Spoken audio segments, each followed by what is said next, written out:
ಶ್ರೀಮತಿ ಸುಮತಿ ಅವರೇ, ನನಗೆ ಕೋರ್ಟಿನ ಸಮಯವಾಗಿದೆ, ನಾನಿನ್ನು ಬರಲಾ? ಏನ್ರಿ ಇವತ್ತು ಹೋಗ್ಲೇಬೇಕಾ?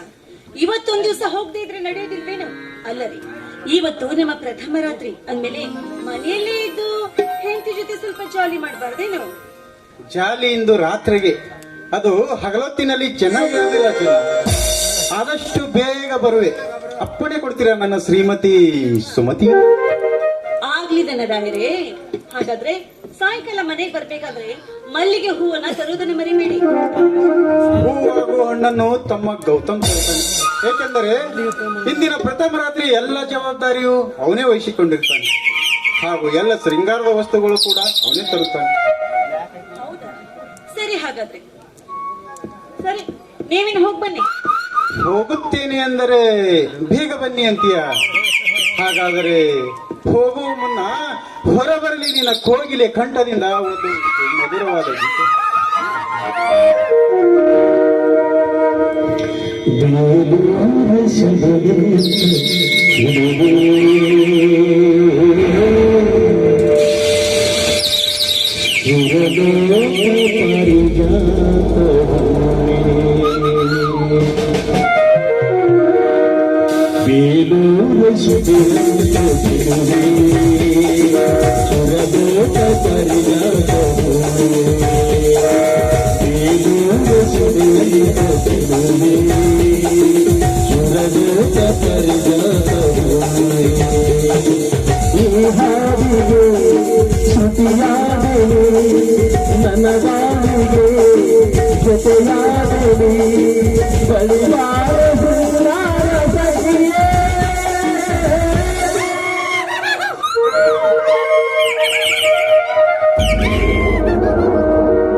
ಎಷ್ಟೊಂದು ಅದೃಷ್ಟಶಾಲಿ.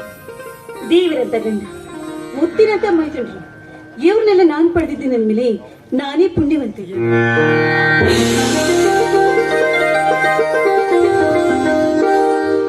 ಹೌದು ಅತ್ತಿಗೆಮ್ಮ, ನೀವು ನಮ್ಗೆ ಸಿಕ್ಕ ಹಾಗೆ ನಾವು ನಿಮ್ಗೆ ಸಿಕ್ಕ ಹಾಗೆ ನೀವು ನಮ್ಗೆ ಅತ್ತಿಗೆ ಆಗಿ ಸಿಕ್ಕಿದ್ದು ನಮ್ಮ ಪುಣ್ಯ ತಾಯಮ್ಮ. ತಾಯಮ್ಮ ಎಲ್ಲಿ ಇನ್ನೊಂದ್ಸಾರಿ ಹೇಳು. ಹೌದು, ನೀವು ನನ್ನ ಅಮ್ಮ.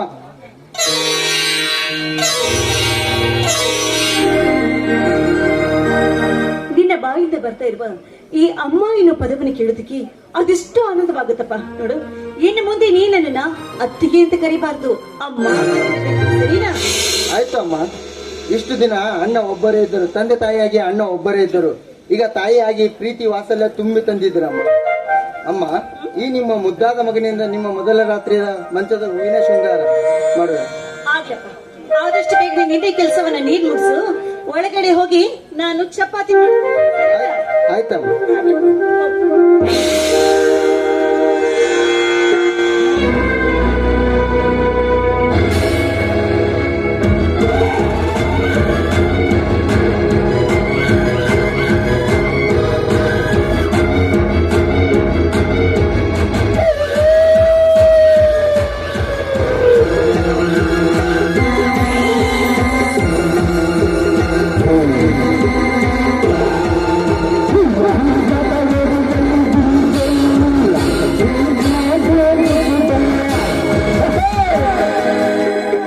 ಹಲೋ ಮಿತ್ರ ಗೌತಮ್. ಮಿತ್ರ ಪ್ರಣಯರಾಜ್. ಹೌದು, ನಿನ್ನ ನನ್ನ ಅಣ್ಣನ ಮದುವೆಗೆ ಏಕೆ ಬರಲಿಲ್ಲ? ಎಷ್ಟು ದಾರಿ ನೋಡ್ತೀನಿ ಗೊತ್ತಾ? ಸಾರಿ ಮಿತ್ರ, ನಿನ್ನೆ ಕೋರ್ಟಿನಲ್ಲಿ ತುಂಬಾ ಇಂಪಾರ್ಟೆಂಟ್ ಕೆಲಸ ಇತ್ತು, ಅದಕ್ಕೆ ಬರಲಿಲ್ಲ. ಸಾರಿ ಕಣೋ. ಹೌದು, ನಿಮ್ಮ ಅಣ್ಣಲ್ಲಿ ಕಾಣ್ತಾ ಇಲ್ಲಲ್ಲ? ನಮ್ಮ ಅಣ್ಣ ಇಷ್ಟೊತ್ತಿಗೆ ಎಲ್ಲಿರ್ತಾರೆ? ಅವ್ರು 11 ಗಂಟೆ ಆದ್ರೆ ಆಯ್ತು, ಕೋರ್ಟಲ್ಲಿ ಇರ್ತಾರೆ. ನಿಮ್ಮ ಅಣ್ಣ ಲಾಯರ್ ಯಾವ ಕೋರ್ಟಿನಲ್ಲಿ? High court the great criminal advocate Ashok Kumar, ಅವರೇ ನನ್ನ ಅಣ್ಣ. ಓಹೋ, ಅಶೋಕ್ ಕುಮಾರ್ ನಿಮ್ಮ ಅಣ್ಣನೇ.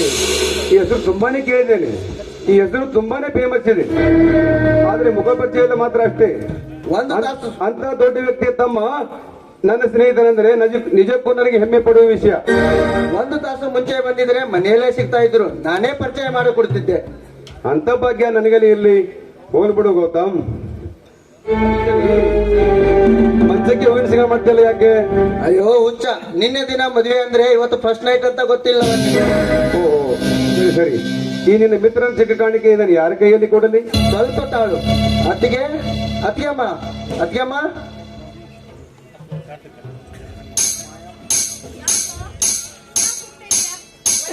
ಸಾಕಷ್ಟು ಕೆಲಸ ಇದೆ, ವಿಷಯ ಏನು ಅಂತ ಬೇಗ ಹೇಳು. ಅತ್ತಿಗೆಮ್ಮ, ಇವನು ನನ್ನ ಪ್ರಾಣ ಸ್ನೇಹಿತ ಅಡ್ವೊಕೇಟ್ ಪ್ರಣಯರಾಜ್ ಅಂತ. ಮಿತ್ರ, ಅತ್ತಿಗೆಮ್ಮನಿಗೆ ಕಾಣಿಕೆ ಕೊಡು.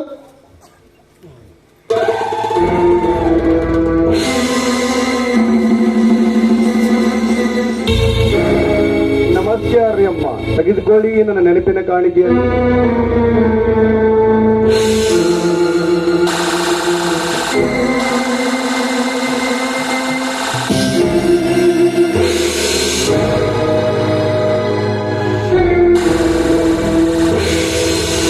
ಮಿತ್ರ, ಹೇಗಿದ್ದಾರೆ ನಮ್ಮ ಅತ್ತಿಗೆಮ್ಮ?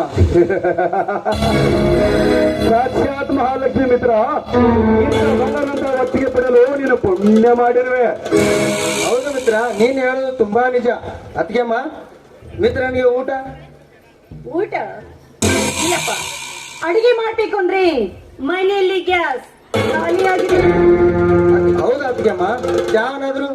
ಯಾಕಪ್ಪ, ನಿನಗೆ ಒಂದು ಸಾರಿ ಹೇಳಿದ್ರೆ ಅರ್ಥವಾಗುದಿಲ್ವೇನು? ಮನೆಯಲ್ಲಿ ಗ್ಯಾಸ್ ಖಾಲಿ.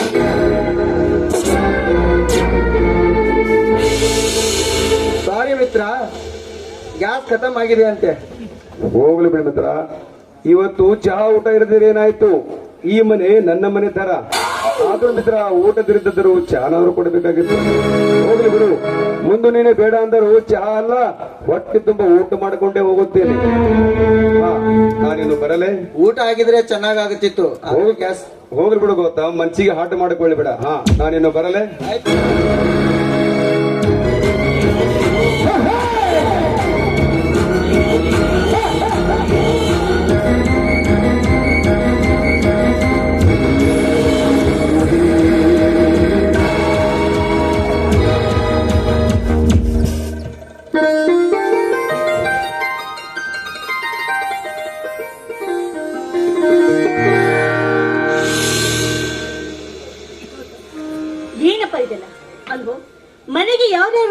ಬಂದು ಅತ್ತಿಗೆ ಅಡಿಗೆ ಸಿದ್ಧವಾಗಿದೆ ಅಂತ ಕೇಳ್ತೀಯಲ್ಲ, ಏನಪ್ಪ ಇದ್ರ ಅರ್ಥ?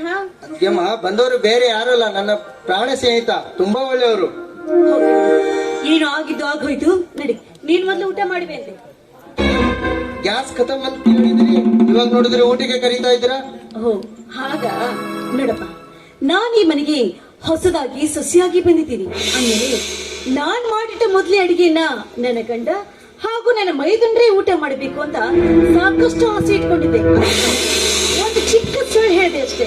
ಓಹೋ, ಹೀಗೆ ಸಮಾಚಾರ. ಆಯ್ತು ಅತ್ತಿಗೆಮ್ಮ, ನಿಮ್ಮ ಕೈಯಿಂದ ಈ ಮನೆಯಲ್ಲಿ, ಹೊಸ ಮನೆಯಲ್ಲಿ ಮೊದಲು ನಾನು ಊಟ ಮಾಡಬೇಕು. ಬನ್ನಿ ಅಮ್ಮ. ಅಮ್ಮ, ನಾವು ಒಬ್ಬರೇ ಊಟ ಮಾಡಿದ್ರೆ ಹೇಗೆ? ನಮ್ ಒಟ್ಟಿಗೆ ಮನೆಯಲ್ಲಿ ಒಟ್ಟಿಗೆ ಸೇರಿ ಊಟ ಮಾಡುವ ರೂಢಿ ಇದೆ, ಹಾಗೆ ಮಾಡಿದ್ರೆ ಆಯ್ತು. ಹಾಗಾದ್ರೆ ನಿಮ್ಮ ಅಣ್ಣನವ್ರು ಬರುವವರೆಗೂ ನಾವೀಗ ಏನಪ್ಪ ಮಾಡೋದು? ಅತ್ತಿಗೆಮ್ಮ, ಒಂದು ಆಟ ಆಡೋಣವಾ? ಇದೇನು ಚಿಕ್ಕ ಮಕ್ಕಳ ತರ ಮಾತಾಡ್ತಾ ಇದೆಯಲ್ಲ? ಅತ್ತಿಗೆಮ್ಮ, ನಾವು ಎಷ್ಟೇ ದೊಡ್ಡವರಾದ್ರೂ ನಿಮಗೆ ಮಗು ತಾನೆ, ಅಂದ ಮೇಲೆ ನನಗೋಸ್ಕರ ಒಂದು ಆಟ ಆಡಲೇಬೇಕು. ಆಯ್ತಪ್ಪ, ನೀನು ಹೇಳಿದ ಹಾಗೆ ಆಗ್ಲಿ. ಆಟ ಅಂದ್ರೆ ಯಾವ ಆಟ ಆಡೋಣ, ನೀನೇ ಹೇಳು. ಆಯ್ತಮ್ಮ.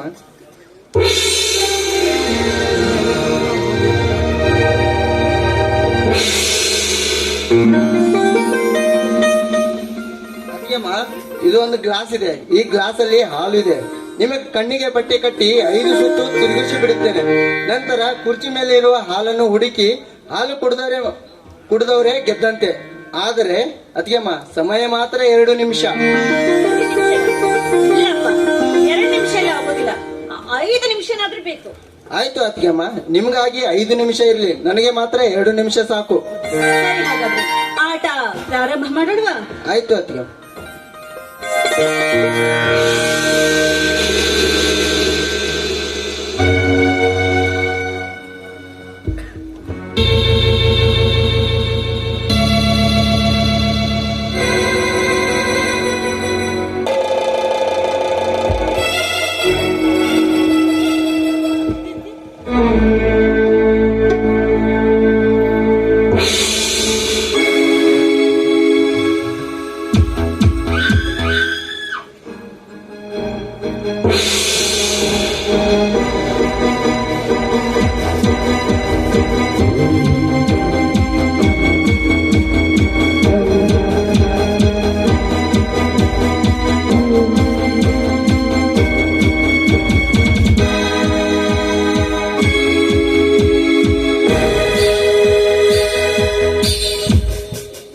ಸಾವಕಾಶ, ಹುಷಾರು, ಬಿದ್ದೀರ.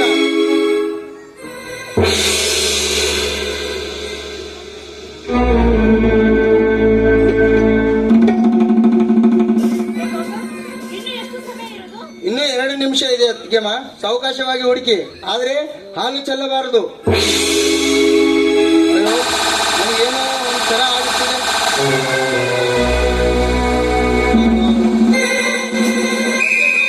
ತುಂಬಾ ಸಂಕಟವಾಗುತ್ತಿದೆ.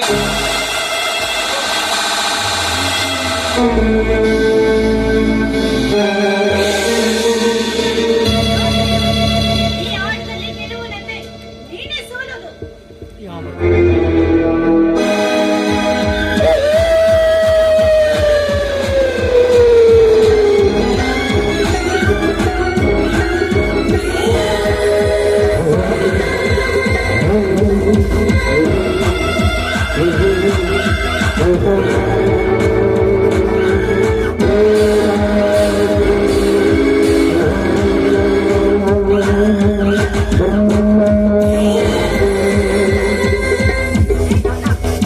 ಏನೋ ಏನೋ ಮಾಡ್ತಾ ಇದೀಯಾ? ಬಿಡೋ ನನ್ನ ಕೈನ. ನಾನು ನಿನ್ನ ಹತ್ತಿ ಬಿಡೋ ನನ್ನ. ಬಿಡೋ ಪಾಪಿ.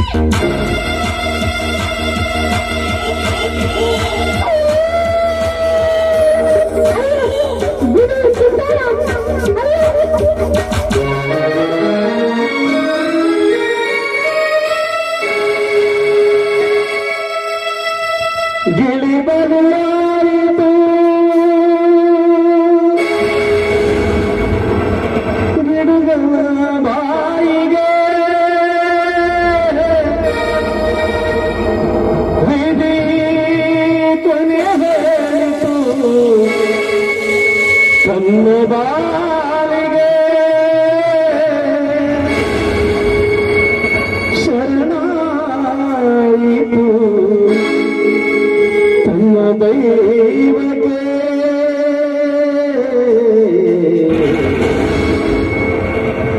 ಶರಣಾಯಿತು ತನ್ನ ದೈವವು.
ಸಾರಿ ಮಿತ್ರ, ನನ್ನ ಕೆಲಸ ಮುಗಿತು, ಅಂದುಕೊಂಡ ಕೆಲಸ ಆಯ್ತು.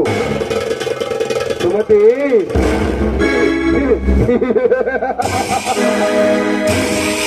ಹೊರಗೆ ನಿನ್ನ ಮೈದನ, ಒಳಗೆ ನಿನ್ನ ಶೀಲ.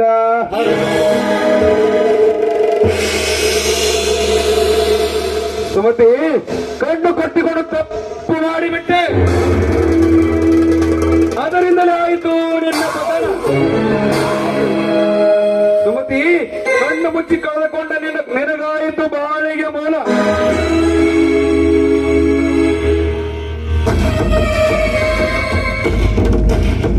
ಸುಮತಿ, ಕೆಟ್ಟಿತು ನಿನ ಶೀಲ, ನಿನಗಾಯಿತು ಬಾಳಿಗೆ ಮೂಲ.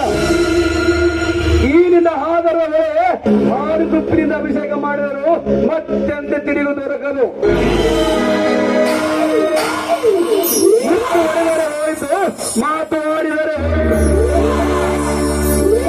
ಹಾಗೆ ನೀನು ಈಗ ನಾಯಿ ಮುಟ್ಟಿದ ಬಡಿ.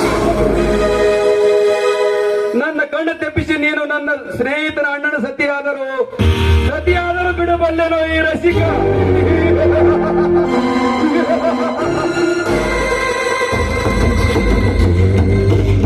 ಪತಿ, ತಾಳಿ ಕಟ್ಟಿದವನವನಾದರೂ ಸುಖವುಳ್ಳವಳು ನಾನು. ನಾಳೆ ನಿನ್ನ ಬಲಾತ್ಕಾರ ಮಾಡಿದೆಂದು ನಿನಗೆ ಗೊತ್ತಿಲ್ಲ. ಹೇಗಿದೆ ನನ್ನ ಕುಟುಂಬ ಕಾರಸ್ಥಾನ?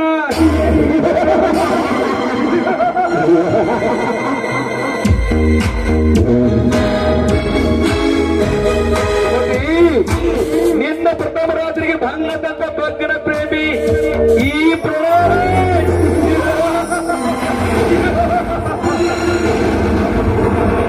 ಸಾರಿ ಮೈ ಡಿಯರ್ ಫ್ರೆಂಡ್ ಗೌತಮ್, ಬಾಯ್.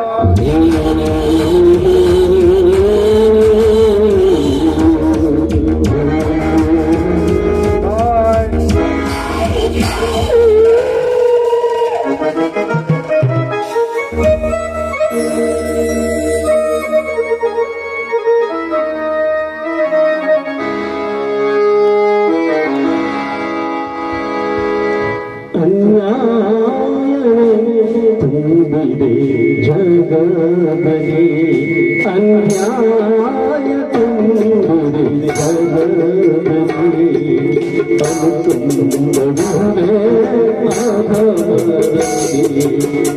ಈ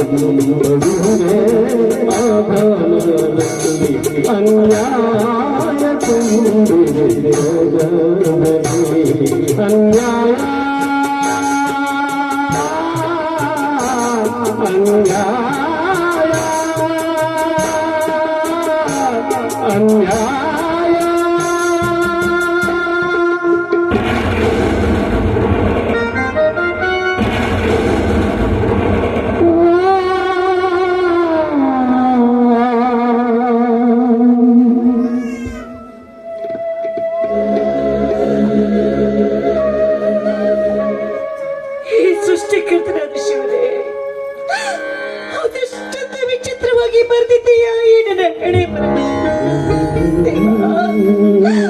ನಾನೇನ್ ತಪ್ಪು ಮಾಡ್ದೆ ಅಂತ ನನಗಿಂತ ಶಿಕ್ಷಣ ನಾನು ನಾಯಿ ಮುಟ್ಟಿದ ಮಡಕೆ ಆದೆ.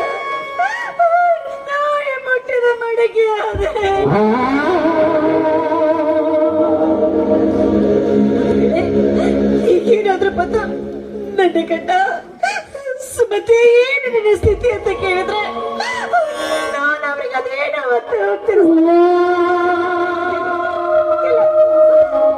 ಮಹಾಪಾಪಿ ನಿಜ. ನನ್ನ ತಾಯಿನ ಈ ಭೂಮಿ ಮೇಲೆ ಬದುಕಬಾರ್ದು.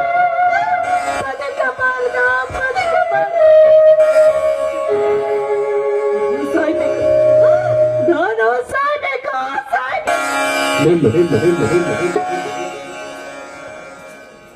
ನೀನು ಸತ್ತರೆ ನಿನಗೆ ಅಂತ್ಯದ ಕಳಂಕ ದೂರವಾಗಬಹುದೇ, ಅಥವಾ ಈ ಸಮಾಜ ನಿನ್ನನ್ನು ಗರತಿ ಎಂದು ಕರೆಯಬಹುದೇ? ಈಗ ನೀನು ಶೀಲ ಕಳೆದುಕೊಂಡ ಹೆಣ್ಣು.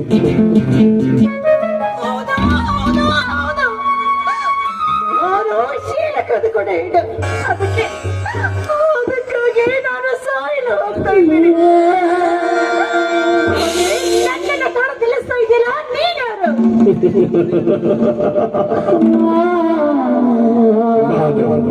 ನಿನ್ನ ಇನ್ನೊಂದು ಮನಸ್ಸು ಸುಮತಿ, ಇದು ನಿನ್ನ ಇಚ್ಛೆಯಂತೆ ಕಳೆದುಕೊಂಡ ಶೀಲವಲ್ಲ. ಅಕಸ್ಮಾತವಾಗಿ ಕಳೆದು ಒಂದು ಸಲ ಯೋಚನೆ ಮಾಡಿ ನೋಡಿ. ನಿನ್ನನ್ನು ಅಪಾರವಾಗಿ ನಂಬಿ ಕೈ ಹಿಡಿದ ಪತಿಯನ್ನು ಬರೆದು ಹೋಗಿದೆಯಾ?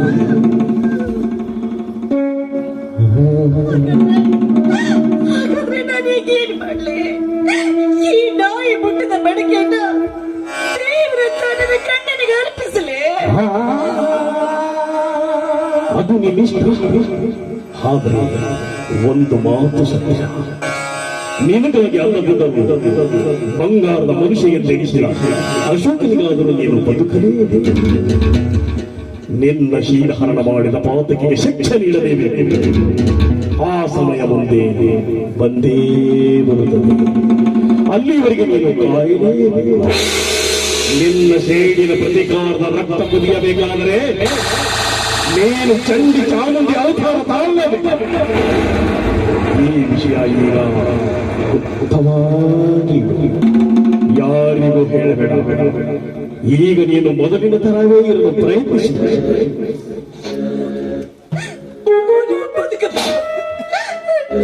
ನನ್ನ ತೀವ್ರತೆ ಗಂಡನಿಗಾಗಿ ಆದ್ರೂ ನಾನು ಬದುಕಲೇಬೇಕು. ಆದ್ರೆ ನನ್ನನ್ನ ಈ ಸ್ಥಿತಿಗೆ ತಂದರಲ್ಲ ಚಾಂಡಾಲ, ಮಾತ್ರ ನಾನು ಸುಮ್ಮನೆ ಬಿಡುವುದಿಲ್ಲ. ಅವನ ಪಾಲ್ಗೆ ಚಂಡಿ ಚಾಮುಂಡಿ ಭದ್ರಕಾಳಿಯಾಗಿ ಆ ನೀಚನ ರಕ್ತವನ್ನ ನಾನು ಕುಡಿದೇ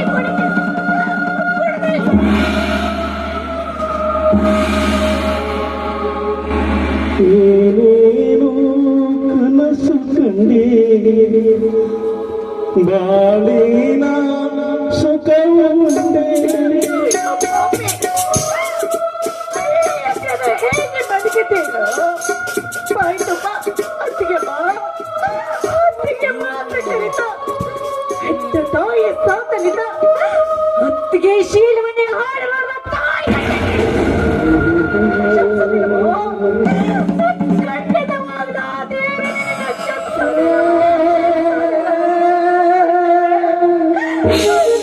ತಾಳಿ ಕಟ್ಟಿದವರ ಅಣ್ಣನಾದ್ರೆ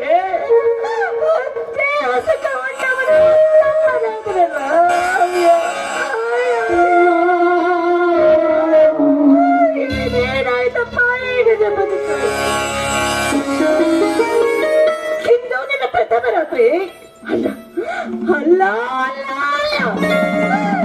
ನನ್ನ ಬಾಳನ ಕರಾಳ ರಾತ್ರಿ.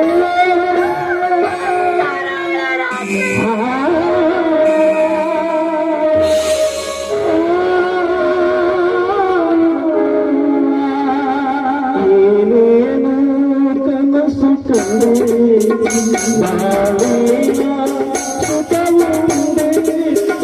ಏನೇನು ಕನಸು ಕಂಡೆ ಬಾಳಿನ ಸುಖವುಂಡೆ. ಚಂದ್ರಲಿ ಉದಯ ಚಂದ್ರಲಿ ಪ್ರಣಯ ಈ ಬಾಳು ಗುರಿಗೋಳು ಈ ಬಾಳು ಗುರಿಗೋಳು ಬಂದೆ ಭವದಿ ಜನಿಸಿ ಬಾಳಲ್ಲ ಪಾಪ ಧರಿಸಿ ಬಂದೆ ಭವದಿ ಜನಿಸಿ.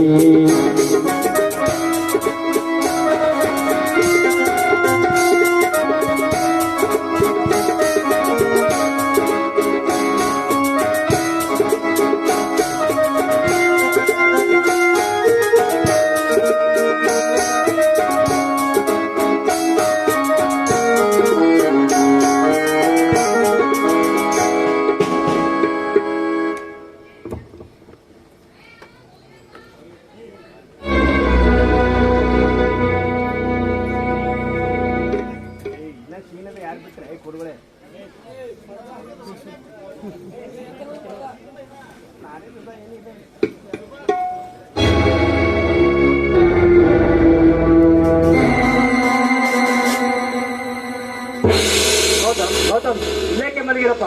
ಮಾಯಾ ಎಬ್ಬಿಸು ನನ್ನ ತಮ್ಮನ. ನನಗೆ ತುಂಬಾ ಜ್ವರ ಬಂದಿದೆ. ನನಗೆ ನಾಲ್ಗೆ ಬೇರೆ ಕಟ್ಟಿದ್ದಾರೆ.